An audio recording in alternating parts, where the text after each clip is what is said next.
હાથ દેજે સંત ચરણમાં હાન દિનથી બનીને દાસ પણ રાવત હાભરો રામનો એ તને ઉની આવે યાર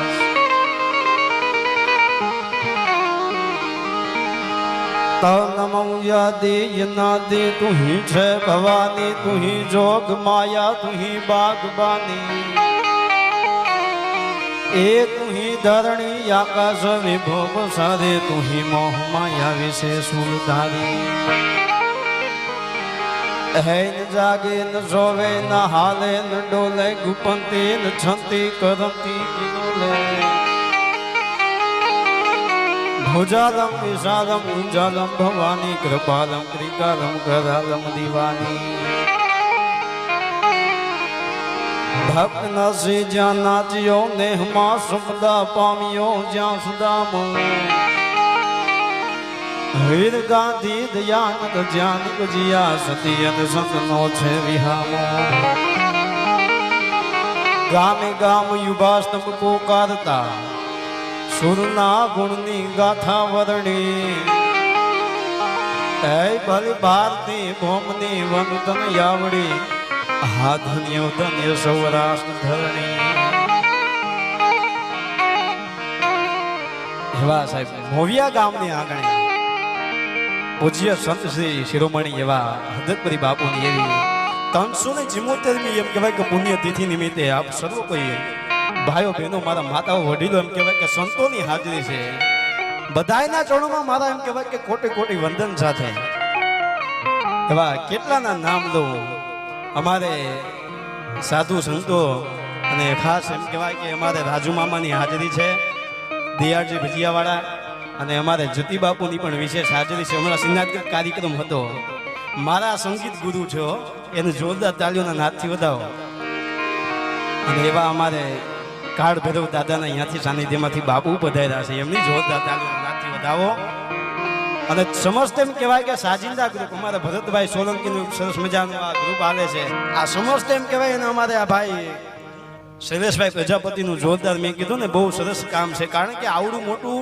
સાનિધ્યની અંદર આવું સરસ મજાનું સંચાલન કરવું એ બહુ અઘરી બાબત કહેવાય અને આ તો ભજનની ભૂમિ છે કારણ કે સાહેબ ભજન છે ને એક હું કાયમીના માટે એમ કહેવાય કે પ્રોગ્રામમાં કહું છું કે સાચા ભક્તોને છે ને એક ટાણાનું ભોજન નહીં મળે તો હાલશે પણ ભજન વગર નહીં ચાલે અને માંદગીમાં દવા નહીં મળે તો હાલશે પણ કોઈ દેવની દુઆ વગર નહીં ચાલે આ તો ઈ હદતપરી બાપુનું સાનિધ્ય સાહેબ આ ઈ સમસ્ત મોવિયા ગામ અને ઈ જોરદાર તાલીઓના નાદથી વધાવો કે એમ કહેવાય કે એક એક સ્વયં સેવક એને જેને સેવા આપી છે એને જોરદાર તાલીઓના નાદથી વધાવો કારણ કે આ સ્વયં સેવક વગર ન થાય હે સમસ્ત મોવિયા ગામ વતી સારું એવું આયોજન કર્યું હોય પણ એમ કહેવાય ને કે આવી એવી દેહાણું જગ્યાએ કેટલી છે અહીંયા સંતો સુરવીરો દાતારો થઈ ગયા કે જ્યાં નરસૈયોને દત્ત બિરાજે ગિરનારી જાડી છે કે ડુંગરા ખુંદે ડાલા મતાને ડણકું કાઠિયા વાળી કે પરબ સતાતા વીરપુર પાડીએ ને બગદાણે જ્યાં હરિહરનો હાથ પડે ને એ રોટલો કાઠિયા વાળી છે કે સંત સુરા દાતારો વળી ઓલા સુદામાન કેમ ભૂલાય મરી ઝુકડ માગોની ટેક કાઠિયા વાળી છે કે ન ખાવાનું ખાવા માંગ્યું હતું એ મહેમાન મહાભારાળી છે કે ખાંડણીએ ખંડોળે નો બાપ પણ કાઠિયા વાળી છે કે ખાંભીએ ખાંભીએ સિંદુરિયો ઈ રંગ કાઠિયા વાળી છે પણ રા રાખીને દીધો દીકરો એ જંગ કાઠિયા વાળી છે પણ અહીંસા તણી આંધી મૂકી પણ ઓલો હુરજ નહોતો હાથમતો તેની લાકડી લઈને તોપું તગડીની ગાંધી પણ કાઠિયા વાળી છે અને ગોકુળિયામાં ગમ્યું ને એનું મથુરા મૂકીને જદી ભાગ્યો ને રણ રણ જઈને છોડ થયો સાહેબ એ કૃષ્ણ પણ કાઠિયા વાળી છે પણ એવી ભૂમિની માથે સાહેબ એમ કહેવાય ને કે આ મોકો મેળો કહેવાય હો આવા હદતપરી બાપુના પૂજ્ય સંત શિરોમણી સાનિધ્યમાં આવવા અહીંયા વાડીને અમે પાવન કરવા માટે થઈને આવ્યા અને મને એમ કહેવાય કે આ વૈભવ ચશ્માઘર એવા સંજયભાઈ એને મને આમંત્રિત કર્યો કે નહીં તમારે એકવાર એમ કહેવાય કે અહીંયા હદતપરી બાપુના સાનિધ્યમાં બોલવાનું કારણ કે સાહેબ એ તો એનો ભાવ હતો અને એના ભાવથી એમ કહેવાય કે મને પણ હદતપરી બાપુને એમ કહેવાય કે આશીર્વાદ છે અને એના સાનિધ્યમાં બોલવું છે પણ એક જ પ્રસંગ કેવો સાહેબ સદગુરુની કૃપા કેવી હોય એમને ભગવાન ન મળે અમારે જોગી વટલા વાળા ખોડિયાર માતાજીના મંદિરે ભગત બાપુ મને વાત કરતા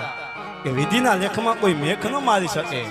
એટલે વિધિના લેખમાં મેખ ન મારી શકે, પણ આ ત્રણ બાબત એવી છે બાપુ કે વિધિના લેખના ચકડાને પણ ફેરવી નાખે. હે કઈ બાબત? કે પેલા તો તમારી કઠોર સાધના, જો તમે કઠોર સાધના કરો તો વિધિના ચકડાને એમ કહેવાય કે ફેરવી નાખે. અને બીજી બાબત એ, જો કોઈ સમૃદ્ધ સદગુરુ મળી જાય અને સમૃદ્ધ સદગુરુના એમ કહેવાય કે માથે આશીર્વાદ લાગી જાય તો તમારે વિધિના લેખને એમ કહેવાય કે ફેરવી નાખે. અને ત્રીજી એ બાબત, જો જીવતા જીવ જો તમારા માવતરની સેવા કરી લો ને તો તમારા વિધિના લેખને ફેરવી નાખે સાહેબ. પણ આ કળિયુગની મારી વાત, કઠોર સાધના કરવી બહુ અશક્ય છે, કઠોર તપસ્યા હવે ન થઈ શકે. અને એવા સમૃદ્ધ સદગુરુ, એવા હદતપરી બાપુ જેવા, ભોજોરામ બાપુ જેવા, એવા રામગર બાપુ જેવા હવે સદગુરુ ન મળે સાહેબ. અને જો જીવતા જીવ જો તમારા માવતરની સેવા કરી દો, હે કદાચ સાહેબ એમ કહેવાય કે તમારું ખરાબ થવાનું હોય, તમારું ખોટું થવાનું હોય, પણ તમારી માં માથે હાથ મૂકીને એમ કે જા બેટા તારું સારું થાય હો, નો થવાનું હોય તોય થાય. પણ આ ઈ વાત છે સાહેબ, જો તમારા માવતરના આશીર્વાદ લાગી જાય ને એક જ પ્રસંગ કહીને મારી વાણીને વિરામ આપી દેવો સાહેબ. ભગવાન કેમ મળે? એમને ભગવાન ન મળે. રાજસ્થાનમાં બનેલો એક સત્ય ઘટનાનો પ્રસંગ સાહેબ, નાનો એમ કહેવાય કે 7-8 વર્ષનો ડુંગર ભરવાડ કરી અને નાનો છોકરો પણ એને નાનપણમાં હઠ લીધી, મારે ભગવાનને મળવું છે, મને ભગવાનને કોઈ દર્શન કરાવો ને. આવું કઈ ભગવાન લુગડું ભારે નહીં એમ કે બાપા મને ભગવાનને દર્શન કરાવી દે, મારે ભગવાનને મળવું છે, મને ભગવાનને દર્શન કરાવો એમ કીધા રાખે. ગામમાં એક કડક સ્વભાવમાં સંત એક ભીમપુરી બાપુ કરીને અહીંયા આવેલા. એટલે આ ગામના લોકો કંટાળી ગયેલા, એને એમ કીધું કે આને ભીમપુરી બાપુને ભટકાડી દે ને એટલે આને ખબર પડે કેમ ભગવાન મળે, એમને ભગવાન ન મળે. પણ સાહેબ એમ કહેવાય કે ભીમપુરી બાપુને એમ કીધું કે એના આશ્રમે જાય, અહીંયા ભગવાન આવતા હોય. અને ગયા હો ભાઈ, ભીમપુરી બાપુ અહીંયા ડુંગર ભરવાડ ગયો, બાપુના પગમાં પડી ગયો અને કીધું બાપુ મારે ભગવાન મળવા છે, મને ભગવાન મળાવી ગયો ને. એટલે ભીમપુરી બાપુ હતી કે આને કોક નક્કી, આને કોક મોકલ્યો લાગે છે, આ તો ભોળો છે. એને એમ કીધું બાપુ મને કોકે એમ કીધું કાંઈ ભગવાન આવે છે, મને દર્શન કરાવો ને. અને ડુંગર ભરવાડ એમ કહેવાય કે ભીમપુરી બાપુ ડુંગર ભરવાડ ને કે જો કે હું આને એમ કહીશ ને કાંઈ ભગવાન હજી આવડી તપસ્યા કરી મને નથી મળી, તેમ તને કેમ મળે? અને એનું દિલ તૂટી જાય, એનું મન તૂટી જાય. એના માટે થઈને એમ કીધું એક કામ કહે, તું શું કરે છે? કે હું ભરવાડ છું, ગોવાળ છું, હું ગાયું ઢોરું ભેંસ ચાલુ. તો એક કામ કહી દે, મારી એમ કહેવાય કે 700 કાવડિયું છે એ ગૌશાળામાં એમ કહેવાય કે તું નિસ્વાર્થ ભાવે સેવા કરી, જેથી ભગવાન આવશે ને તેથી હું તને બોલાવી દઈશ હો. સાહેબ એમ કહેવાય કે ડુંગર ભરવાડ ભીમપુરી બાપુની ગુરુ માની અને એમ કહેવાય કે ઈ 700 કાવડિયું એમ કહેવાય કે નિસ્વાર્થ ભાવે સેવા કરવા માંડાણો. એવી સેવા કરે એ સાહેબ એના માથામાં ટાલ પડી ગઈ, એટલું નહીં એના માથામાં એમ કહેવાય કે જીવડા પડી ગયા, એવી સેવા કરી. રોજ આવે હો બાપુ પાસે, બાપુ ભગવાન આવ્યા હતા, હવે આવશે ને એટલે કહીશું, ભગવાન આવશે ને એટલે કહીશ. ભલે બાપુ ભલે. પણ 12 વર્ષ સુધી સેવા કરીને 12મા વર્ષે એમ કહેવાય કે ડુંગર ભરવાડ ભીમપુરી બાપુ પાસે જેમ કહ્યો કે બાપુ ઓલા ભગવાનનું શું થયું? હે કે ભગવાનનું શું થયું? અને બાપુનો મગજ વેગલો કે જા પેલા કુટિયા કુવામાં તારો ભગવાન થયો, માર દુબાકો. અને ભાઈ ગડગડતી ડોટ માંડી હો, સીધો દુબાકો માર્યો કુવામાં, કારણ કે એને ખબર પડી ગઈ કે મારો ગુરુ કોઈ દી ખોટો ન કહે. એટલો વિશ્વાસ હતો સાહેબ હે કે મારો સમરજ મારો ગુરુ કોઈ દી ખોટો ન કહે. પણ સાહેબ જેને દુબાકો મારવાની તેવડ હોય, જેને એમ કહેવાય કે ગવતનો નિસ્વાર્થ ભાવ સેવા કરવાની તેવડ હોય ને એને જ ભગવાન મળે હો. તાતો એમ કહેવાય કે ત્રિભુવનનો અધિપતિ અખિલ બ્રહ્માંડનો માલિક ધ્રુજી ગયો, હવે તો કે ડુંગર ભરવાડને બચાવ્યા સિવાય છૂટકો નથી. અને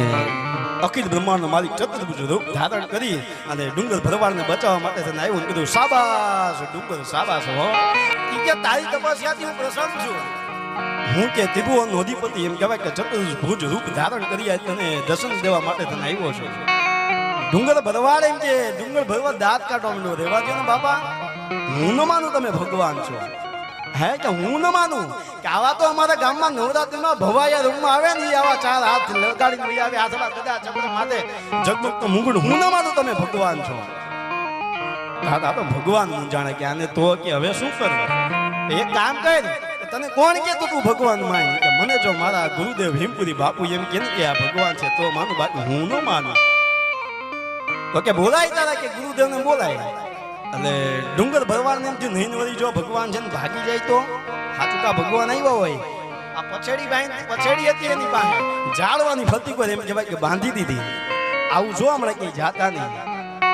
અને ડુંગર ભરવાડ એમ કહેવાય કે ભીમપુરી બાપુના આશ્રમે ગયો આશ્રમે જઈને બાપુને કીધું બાપુ આવો પધારો ભગવાન આવ્યા છે તમે કહેતા હતા ને હાથમાં આ ચા ચક્રભુજ રૂપ છે હાથમાં ગદા ચક્ર માથે ઝગમગતો મુંગુટ છે ભગવાન આવ્યા આવો પધારો ભીમપુરી બાપુને એમ થયું આ તો ભોળિયો છો કદાચ ભગવાન આવ્યો હોય નો હોય તો ભગવાન આવ્યો હોય આ તો ભોળિયો છે અને ભાઈ એમ કહેવાય કે ભીમપુરી બાપુ એની હારે ડુંગર ભરવાડ આવ્યા અને જોયું ને તા તો ભગવાનને બાંધેલા અને ભગવાનના પગમાં પડી ગયા હો અને કીધું ડુંગર ભરવાડ શાબાશ આવા એવા તો કેટલાય દાખલા છે ગુરુએ શિષ્યને ભગવાન દેખાડ્યા હોય પણ આજ પેલો દાખલો કે શિષ્યએ ગુરુને ભગવાન દેખાડ્યા હોય હે પણ તોય સાહેબ આ ડુંગર ભરવાડ હતો ને ભગવાનના પગમાં નહોતો પડ્યો આજે સંતવાણીમાં ભજનમાં જે સાકી ગવાય છે ને કે ગુરુ ગોવિંદ દોનો ખડે કિનકો લાગુ પાય એ તો બલિહારી મારા ગુરુદેવની જીને મને ગોવિંદ દિયો બતાય હે કે એ ભીમપુરી બાપુ જે આજ તમારા જેવો સદગુરુ જો મને નો મળ્યો હોત આજ મને એમ નો કીધું કે કુટિયા કહેવામાં મારે ધબાકો તો આજ હજી સુધી મને ભગવાન નો મળ્યા હોય કોક સાહેબ આવા સમૃદ્ધ સદગુરુ જો આવા ડુંગર ભરવાડ જેવા અમને મળી જાય ને તો સાહેબ ભગવાનનો ભેટો થાય બાકી એમને ભગવાનનો ભેટો ન થાય હે એક જ દુહો કહી અને વાણીને વિરામ આપ્યો કે આનંદ કે કરમાણદા હગા હારક હ એ તો પછી છીપર ફાટી અને ધમક હો એમાં લાપડિયા ધમકન એક કાળમિક પથ્થરની એમ કહેવાય કે શિલા હોય અને એની માથે એમ કહેવાય કે સીણો રાખી અને ઘણના હથોડાને ઘા મારવામાં આવે અને એવી પાતળ શિલા હોય કે સીણો એમ કહેવાય કુછડીને જમીન માથે પડી જાય પણ એમાં ફૂટે નહીં પણ ક્યારેક એમ કહેવાય કે એ શિલાની માથે એમ કહેવાય કે તિરાડ પડે અને તેથી એની અંદર લાપડા નામનું ઘાસ એમ કહેવાય કે મૂળિયા નાખી જાય અને લીલું ઠમથીને મજા કરે એને કામ એક જ હોય તિરાડને મોટી કેમ કરવી એમ આપણા સાહેબ કુટુંબમાં આપણા સમાજમાં આપણા ભાઈઓમાં સાહેબ જ્યાં સુધી પૈસા શીણાના બાપની તાકાત નથી આપણી અંદર ખૂટી શકે હે સાહેબ ઈ વાત છે એટલે કવિએ કીધું કે આનંદ કે કર માણદા હગા હારક હબ છીપર ફાટી અને ધંગ હુઓ એમાં લાપડિયા ધમકન એક કવિતા કહીને વાણીને વિરામ આપું કે જહાજોએ ડૂબાડી દીધાના દાખલા છે અને તણખલાએ તારી દીધાના દાખલા છે જહાજ હોય ને એને ડૂબાડી દીધાના દાખલા એક તણખ હોય ને તારી દીધો કે જહાજોએ ડૂબાડી દીધાના દાખલા છે અને તણખલાએ તારી દીધાના દાખલા છે બાકી હસ્તી ક્યાંથી રાજા પાય છતાંય ઝાડ કાતરી ઉંદરે સિંહને છોડાવવાના દાખલા છે કે છો તમે તાકાતવર પણ કોઈને કમજોર ના સમજવા છો તમે તાકાતવર પણ કોઈને કમજોર ના સમજવા કેમ કે અહીં કાચબાઈ સસલાને હરાવવાના દાખલા છે કે સાહેબી પડખા કહે રાતભર રેશમી તળાઈમાં સાહેબ ગમે એવી સાહેબી હોય એમ કહેવાય કે મખમલના ગાડલા હોય એમ કહેવાય કે બંગલો હોય પણ તમારી નિંદર જ ન હોય તો સાહેબી પડખા કહે રાતભર રેશમી તળાઈમાં ત્યારે સાહેબ અહીં કાળી મજૂરી કરનારા રસ્તા પર જેનથી છૂટેલા દાખલા છે અને દવાઓ બધી નાકામ થઈ ગઈ મરણ પથારી પર સાહેબ એમ કહેવાય કે છેલ્લા સ્ટેજનું કેન્સર હોય છેલ્લા સ્ટેજનું કેન્સર હોય ગમે એવી દવા કરી દો કરોડો રૂપિયા નાખી દો પણ કે સાહેબ એમાં ફેર ન પડે ક્યારેક સાહેબ કેદી એમાં દુવા કામ કરી જાય કે દવાઓ બધી નાકામ થઈ ગઈ મરણ પથારી પર ત્યારે કોકની દુઆ અસર દેખાડ્યા દાખલા છે અને અમર ક્યાં છે દુનિયામાં કોઈ કાયમ જેના જીવનના દાખલા એના મરણના દાખલા જેના જીવનના દાખલા એના મરણના દાખલા આભાર અસ્તુ જય સિયારામ